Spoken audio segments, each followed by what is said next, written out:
Hello, everybody, and welcome to the Cut to the Chase Sports Podcast. I'm your host, Chase Younts, and today I've got a special friend on the show. He helped me out the entire spring semester at Local 12. He is the sports anchor there. It's Yanni Tragellis. Yanni, thanks for coming on. Yeah, thanks for having me. I got to say, best intern that I've had at Local 12. Only been been there about a year, but you get the number one spot, Chase, and I'm honored that you have me on the show today. I'll take that. I will take that number one spot any day of the week, just as long as it's not in a bad regard. Hey, but I appreciate that, Yanni. But again, appreciate you coming on. We're talk about some Bengals stuff. You've been down there at minicamp the last couple of days and really been covering the team over the last year.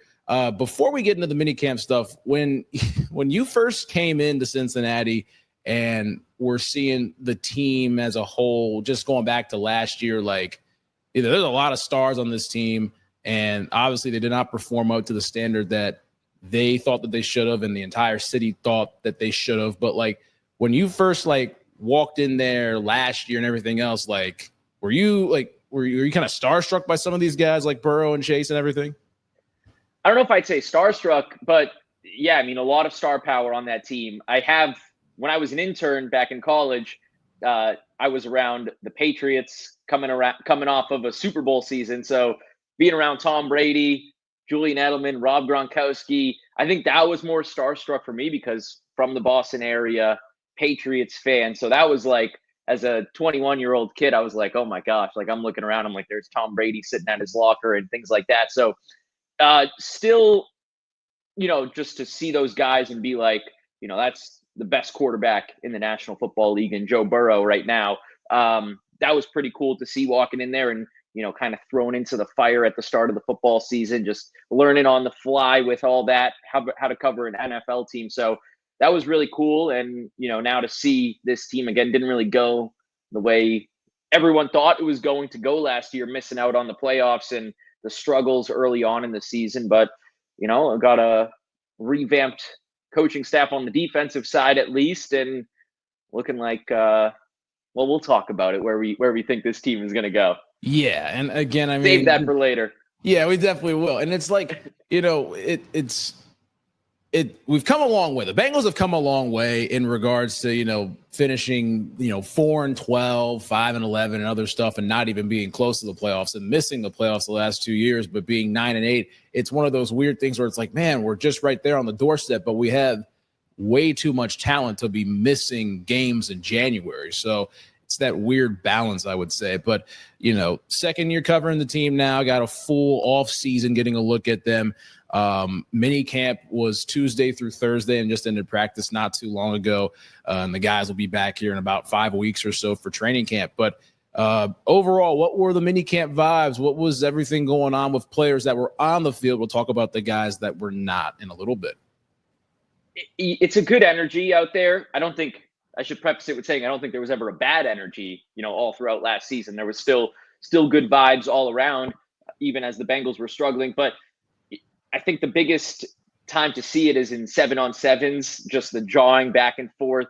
Cam Taylor-Britt, Jamar Chase, they're the two leaders on both sides in terms of the trash talking. When Jamar makes a catch, he made a couple yesterday that were, with defenders all over him. Really as physical as you can be in a non-contact period, since they're not wearing pads. They only have helmets on at this point in time. But, that's fun to see that stuff. It's hot right now. It feels like with the weather that we have this week, it feels like it's training camp weather and we're only in the beginning of June. So that's been fun to see. But, the vibes are high, I would say. I think there's a lot of excitement around this team. There are obviously some questions with some of the players and what's going to happen. But I think with what Al Golden has brought in with his defense, I think there's a lot of excitement, a lot of new, fresh talent on the team. And I think that's needed after last year and the years before, just not living up to the hype of what that Super Bowl team was in 21. Yeah, and speaking of Al Golden, I mean, obviously he was the linebackers coach for that team in the 2021 Super Bowl. Jermaine Pratt ends up getting cut just a couple of days ago. And, obviously Pratt and Golden having that relationship from coach and player, and Logan Wilson being the main guy. But there's going to be a lot of the same guys that are returning this year that will need to step up. But I'm looking around. Mike Hilton's not there anymore. Have you seen who's really been filling in at the nickel position on this defense at all? So it's kind of been a floating situation. You know, the only time that we really ever see the number one defense on the field is with 7-on-7s. And in that one, they'll switch guys out every single play, really. And they only have about 10 plays of ones versus ones.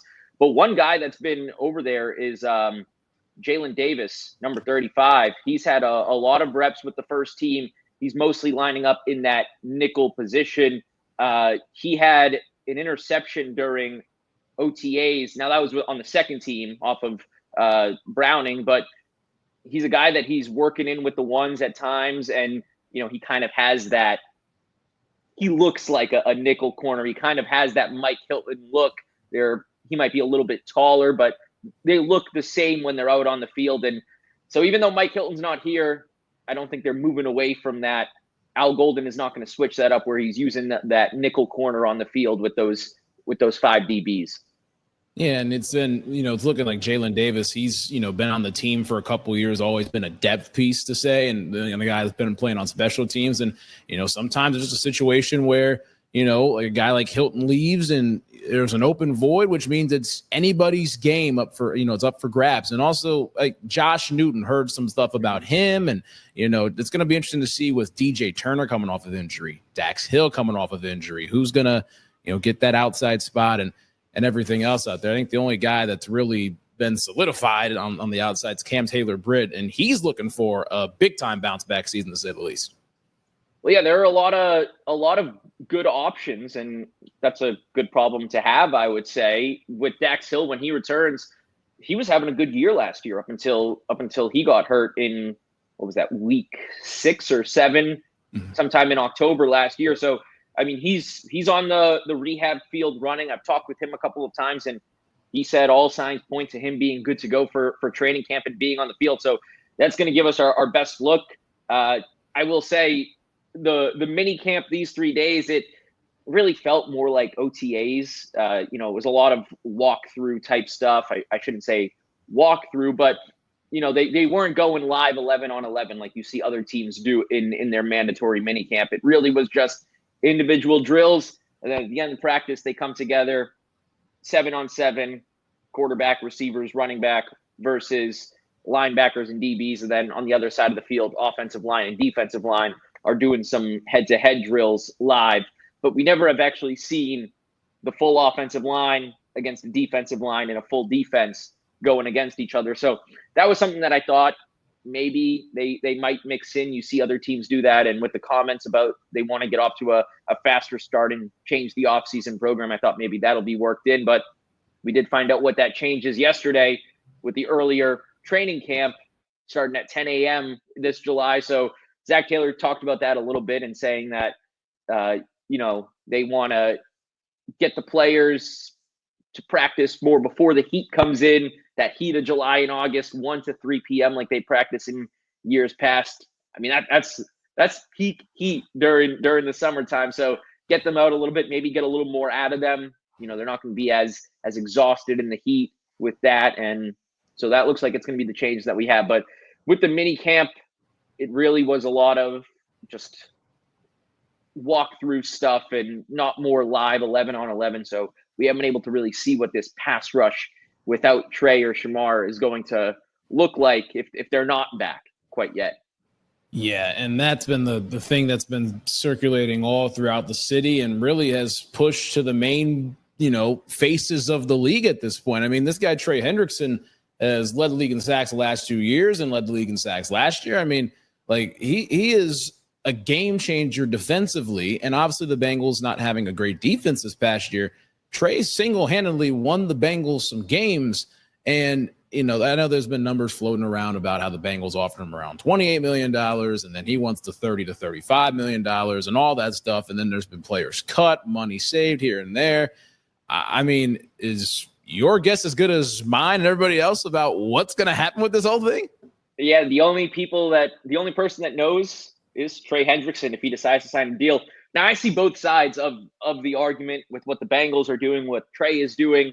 Trey is someone that, when he came into the NFL, he was what you call a nobody. He grinded his way, worked his way up on 1-year deals, 2 years deals, backup, special teams, finally got himself to a starter, and now to the premier pass rusher, one of the 3. You can't argue he's anywhere other than that. You can argue where you want him in that list, but with what he's done the last 2 years, he deserves to be in that argument for the best pass rusher in the NFL. And he just wants some security. He wants a long-term deal. He wants to make sure that he's set, his kids are set, and everything like that. And then I also see the Bengals side of the argument where they're offering him a 1 or 2 year deal at $28 million, where they're basically saying, look, you're one of the best pass rushers in the NFL. We acknowledge that. You're also 30 years old. Do we think that if we were to give you a 4-year deal, that you're still going to be a premier pass rusher at 33, 34 years old? I think that's what they're saying with only offering him short-term deals, that we don't know in 3 years that you're still going to be worth that kind of money. So we're offering you a 2-year deal now where we know you're going to produce what you produce for 1-2 seasons, and then we can reevaluate where you are as a 32-year-old and decide at that point. So I see that. I mean, I think they're trying to correct some of the mistakes that they made in the past, where you saw after the Super Bowl, everyone got paid pretty much on that defense. And it was more of a, I don't want to say a thank you to those guys that got them there, but it was more of a hope that they could keep doing it over years and years and years.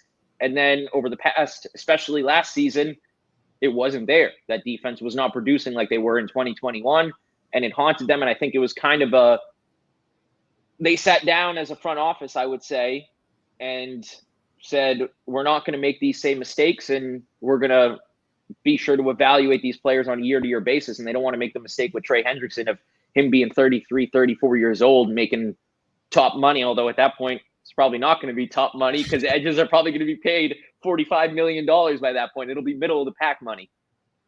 Yeah, I mean, it's crazy how that money consistently goes. I mean, obviously, quarterbacks are getting paid north of $60 million a year now, and then receivers like Jamar getting paid over 40. Pass rushers will make their way up. Left tackles are obviously making their way up. Those are like 4 of the 5 most important positions on the field. But I mean, it's almost like the money is like, it's not even real in pro sports at this point. It's just sometimes you make for example, I remember like Tyreek Hill. I think he restructured his contract or whatever a couple years back, and the Dolphins gave him like $15-20 million cash. Said, "Hey, take it home." Like it's crazy how that works sometimes.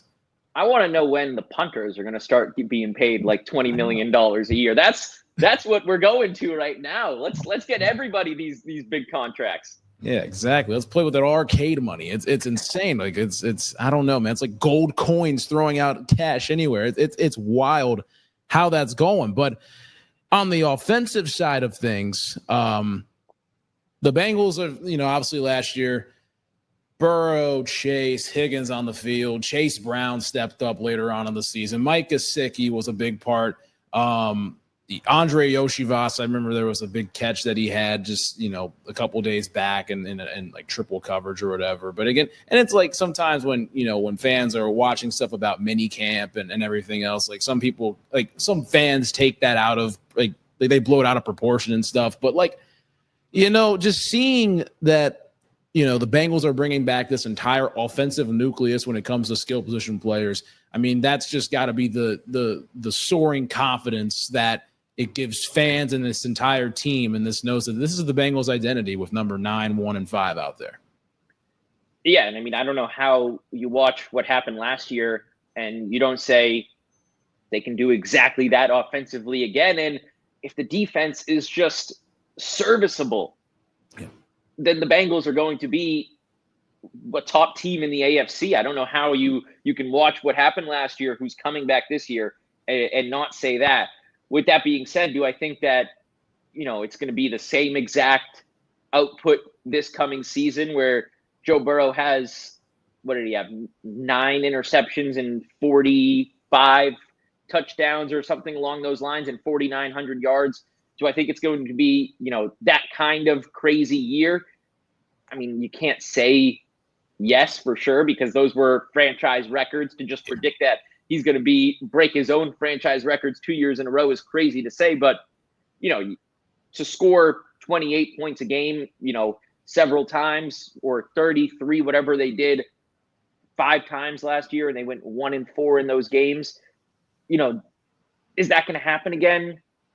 I don't think so, but I think they're still going to be one of the top offenses in the NFL this coming season. And, I think this year there's going to be more. I feel like last year when we were watching them, and I think the total number was 40-something% of the plays went to Jamar Chase or T. Higgins. And so it was a heavy Jamar and T offense. Yeah. I think this year we're going to see it more spread out. I think we're seeing it being laid out that way with Jermaine Burton is making huge strides right now. He's looking revamped after an up and down year last year. Chase Brown is going to take that next step. All signs point to it with the way everyone is talking about him in the locker room, coaches. I think there's going to be more of an emphasis on the ground game, and that could help open up some play action to T downfield, Jamar over the middle, things like that. Andre is someone that they target him in the red zone, but he's a big body. You can use him all over the field like that. So I think it might be a different look of an offense this year. So maybe the stats aren't as eye-opening for Joe, or maybe Jamar doesn't get the triple crown again because the ball's going to different places. But I think it could still be that same explosive type offense that we saw last year. And then again, if you just have a mediocre defense with this team, the sky's the limit for them. Exactly.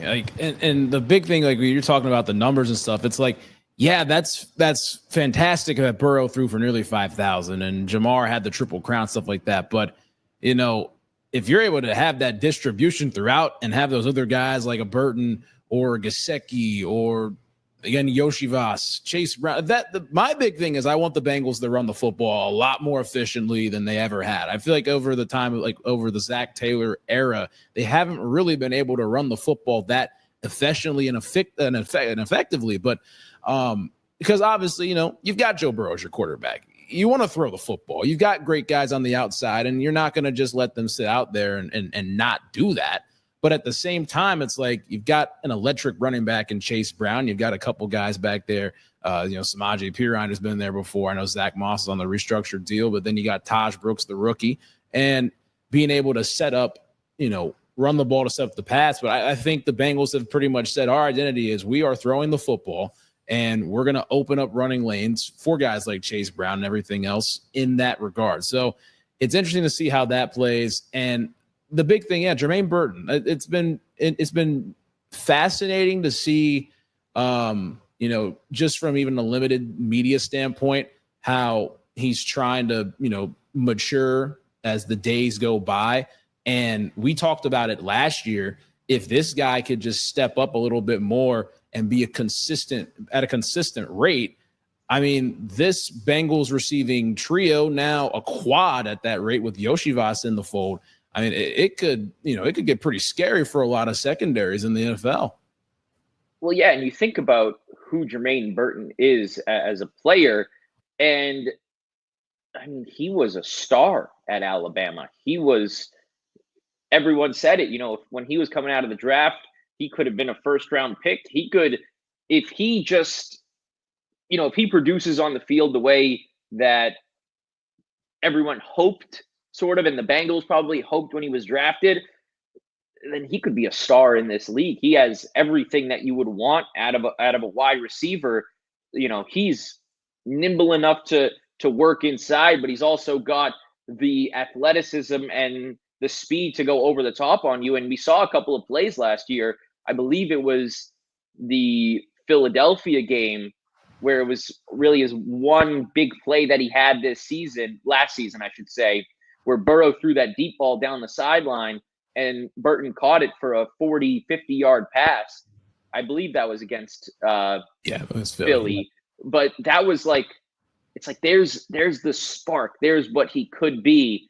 And then it just never came to fruition last year. And, maybe that's something where he was growing up, probably was always the best player on his team in Pop Warner in high school. Then he gets to Alabama and he's still playing at a top level for a national championship team. And maybe it was something where he just came to the NFL and it's, all right, now I have Jamar Chase and T. Higgins, two of the best receivers in front of me. And, maybe he started to question himself. I'm not in his head. I can't tell you if that's the truth. And maybe it was something, a self-confidence thing for him. And maybe that's where he spiraled last year. But maybe it was, maybe now coming into year 2, he's had these guys talk with him. Jamar Chase, last year he kind of said things like, you're in the NFL. Like, I don't have to tell you about showing up to practice on time and things like that. And this year it seems like there's a different tune out of Jamar and other players when they talk about him, where they say that they're, helping him along and things like that. So maybe it's just feeling the love for Jermaine Burton and feeling a part of the team and that he can do this. And it's just brought a new energy to him. And it shows on the field in practice. It shows in the locker room, not even when he's speaking, but, just interacting with other people. And I think this could be a big year for him. And I mean, if he can be a great wide receiver 3 in this league, again, we were just talking about what this offense can do in different ways than just Jamar and T. I mean, that opens up a whole new avenue that I don't think Bengals fans were too hopeful of in the offseason, of having him have a big year 2. And it could make this offense tenfold better. And again, like that's stuff that's astronomical for this offense that anything beyond can even see at this point. So hopefully that plays out, and hopefully it plays out for Jermaine Burton's sake as well. And something that we're waiting to play out is Shamar Stewart. This is a unique situation that I don't think any of us could have thought happen. It's just been an entire time where he's been on the field, but in uniform at times and not participating in anything, hasn't signed his rookie deal. Again, I've pretty much said my take on it. What are the facts behind this? Do you have any of the actual facts that are like, okay, like let's lay this out here? Well, like you said, he's on the field. He's been in all of the meetings.